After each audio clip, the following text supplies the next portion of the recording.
మనం తెర మీద చూసే హీరోల్లో చాలా ప్రత్యేకతలు ఉంటూ ఉంటాయి. వాళ్ళు నిజ జీవితంలో మనకు ఎలా ఉంటారో కూడా మనకు తెలియదు.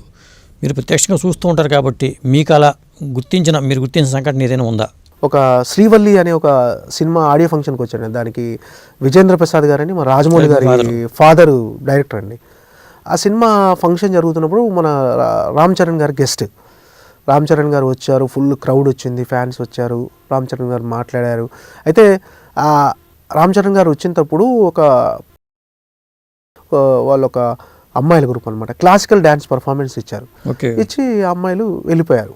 రామ్ చరణ్ గారు ఫంక్షన్ చూశారు, అయిపోయింది, వెళ్తున్నారు. అంటే అక్కడ వాళ్ళు ఫంక్షన్ డ్యాన్స్ పర్ఫార్మెన్స్ అయిపోయిన తర్వాత చిన్న చిన్న పిల్లలండి అందరూ అక్కడ సైడ్కి ఆ స్టేజ్ పక్కన నిలబడి ఉన్నారు వాళ్ళ మదర్స్తో కలిపి. రామ్ చరణ్ గారు ఫంక్షన్ అయిపోయింది, ఫుల్ క్రౌడు, జనాలంతా మీదికి వచ్చేస్తున్నారు. అసలు ఇక ఎప్పుడు రామ్ చరణ్ గారు బయటికి తీసుకెళ్ళాలి ముందు అని ఆలోచిస్తున్నాం అందరం. ఆ టైంలో రామ్ చరణ్ గారు బయలుదేరి బయటికి వెళ్తున్న టైంలో ఎందుకో సైడ్కి చూసినప్పుడు ఆయనకు అర్థమైంది ఆ పిల్లలు తనతో ఒక ఫోటో దిగాలని అనుకుంటున్న విషయం అర్థమైంది.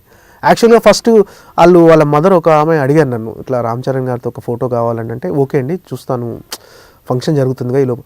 ఇక తర్వాత ఆ క్రౌడ్కి రామ్ చరణ్ గారిని అడగలేకపోయాము. అంటే రామ్ చరణ్ గారు ఒక్క నిమిషం అక్కడ ఆగినా కూడా అందరూ బాగా మీదికి వచ్చేటట్టున్నారు, అంత జనాలు అంతా ఫుల్ క్రౌడ్ ఉన్నారు. ఆ క్రౌడ్లో అడగటం కరెక్ట్ కాదని ఆగిపోయాను నేను.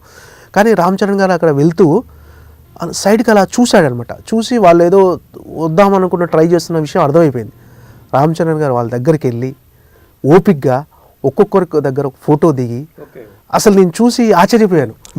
విడివిడిగా ఫోటోలు దిగి వాళ్ళతో సెల్ఫీలు ఇచ్చి ఆ పాపలతో వాళ్ళు ఎంత హ్యాపీగా ఫీల్ అయ్యారంటే ప్రైజ్లెస్ ఆ మూమెంట్ ఆ పిల్లలకు. నిజంగా అదే అనిపించింది, అరే ఆ మూమెంట్లో మనం ఉన్నా కూడా ఎలా బయటికి వెళ్ళిపోదాం, ఎలా బయటపడదాం అని అనుకుంటాం. ఎందుకంటే అక్కడ ఏ తొక్కిసలాట జరిగినా ఏం జరిగినా ఎవరిది వాళ్ళు చూసుకుంటారు కదండి. ఆ టైంలో రామ్ చరణ్ గారు వెళ్ళి ఫోటోలు దిగి నాకు అదే అనిపించింది. అది కదా సిన్సియారిటీ, అది ఆ డెడికేషన్ ఉండటం వల్ల ఆ పిల్లల మనసులు అంటే వాళ్ళు హట్ అవ్వకూడదు. వాళ్ళు ఏంటంటే ఇక ఫోటో దిగలేదు అనుకోండి, అలా అది ఎప్పుడు వాళ్ళకి అనిపిస్తుంటుంది, అరే రామ్ చరణ్ గారితో ఫోటో దిగలేకుండా. ఆ విషయాన్ని గమనించి వాళ్ళ దగ్గరికి వెళ్ళి నిజంగా చాలా హ్యాపీగా అనిపించిందండి చూసేసరికి అది.